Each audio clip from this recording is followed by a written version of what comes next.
It all began on a golden autumn afternoon, in the kind of small, cozy town where everyone knows each other's name and news travels faster than the wind. Elena Moretti, a billionaire CEO known for her razor-sharp business instincts and diamond-hard image, had just stepped out of her black SUV, heels clicking against the cobblestone street. To the outside world, she had everything: wealth, power, influence, but that day, her usually steady hands trembled ever so slightly. Her 10-year-old daughter, Sophie, had been struggling in school, especially with French. Elena decided to hire the best tutor money could buy, or so she thought. Sophie had been shy lately, withdrawn even. Elena blamed it on the loss of Sophie's father years ago, a wound they both carried silently. Determined to fix things, Elena lined up an impressive row of French tutors in her sprawling penthouse living room. They were accomplished, polished, each holding a resume that could intimidate even a Harvard graduate. But at the far end of the line stood someone who clearly didn't fit: Daniel Carter, a single dad, his suit slightly worn, his hands calloused, and his eyes, calm, kind, but haunted by memories he never spoke about. He was a war veteran, now working odd jobs to provide for his daughter, Lily.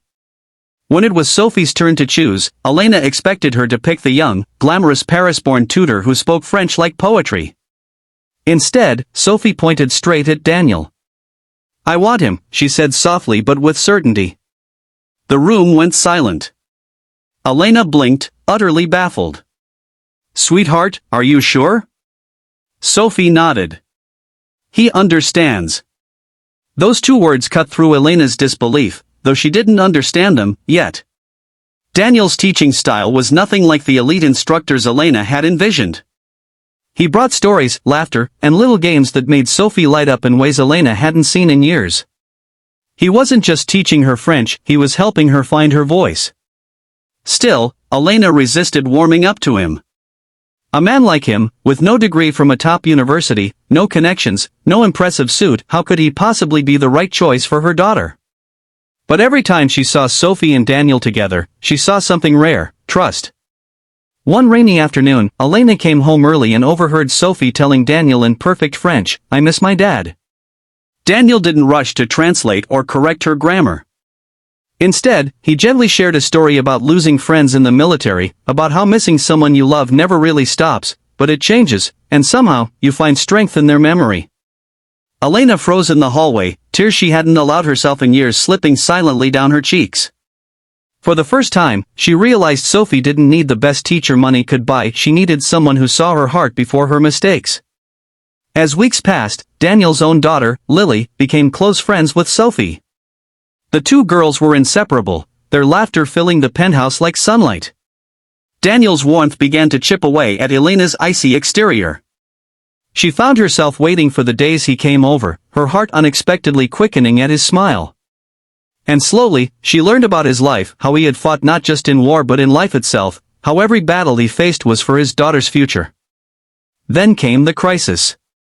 Elena's company faced a scandal after a trusted partner betrayed her, threatening to destroy her empire overnight.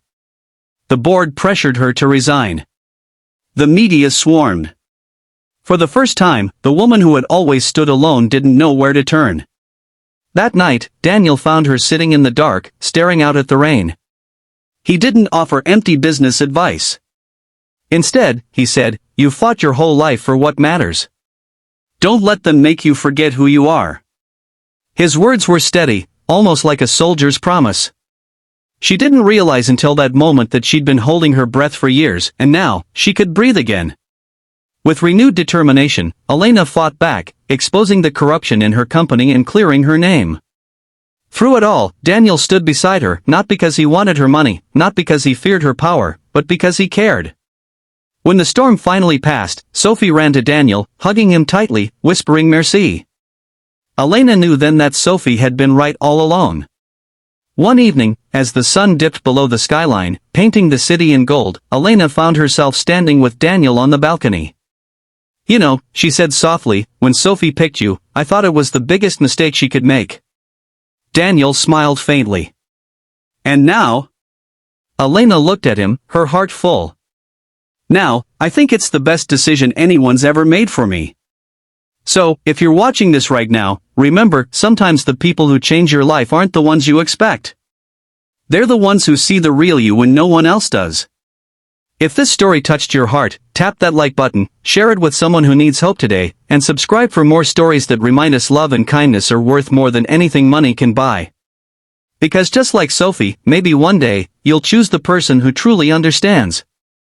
The weeks after Elena's corporate battle felt like a new chapter for all of them.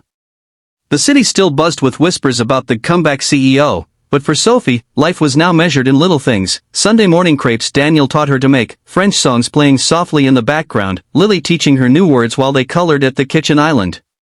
Elena found herself lingering in these moments longer than she intended. Once, she had viewed time like a currency to be invested only in the highest returns, meetings, deals, expansion.